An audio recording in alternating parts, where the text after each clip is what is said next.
Now, unless you've been sleeping underneath a rock for the past years, I'm sure all of you have heard of Jeffrey Epstein and his alleged influence in mainstream politics. From a historical perspective, ever since the public assassinations of President John F. Kennedy and Dr. Martin Luther King during the 1960s, every single person that has entered politics has lived under great fear and scrutiny of persecution or even death for not maintaining the typical corrupt and self-destructive status quo that is poisonous to Americans. The disgusting and perverse mainstream media will always make politicians appear to be these loving, caring, and charismatic leaders, but many of them, if not all, will never truly perform their patriotic duty by properly serving the American people due to the psychopathy that exists within modern-day politics.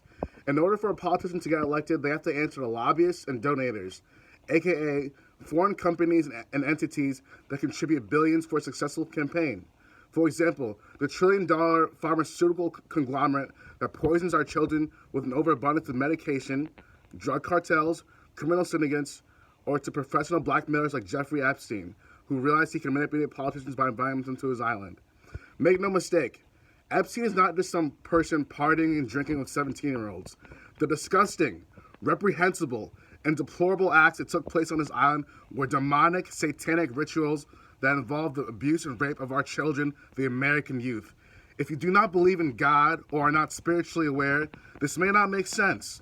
But the Bible clearly states that Satan was banished to this earth for rebelling against God, and the works of the devil can be perceived with the right clarity of mind.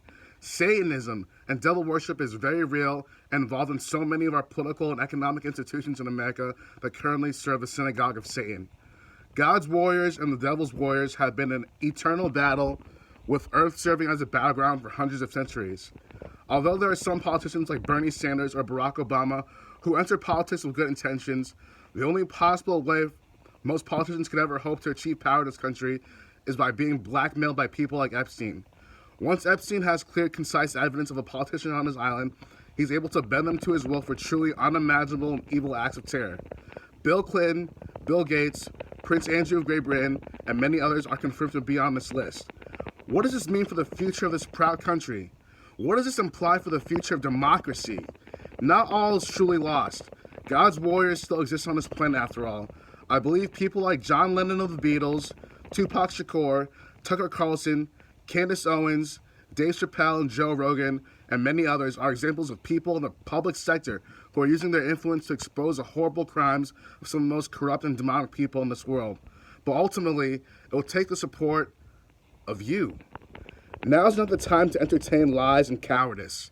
Now is not the time to try to fit in with all of your friends. Now is the time for the truth. Only by living your truth and turning to God now can we rid the world of these demonic and satanic cannibals who are targeting innocent children. So what will you do?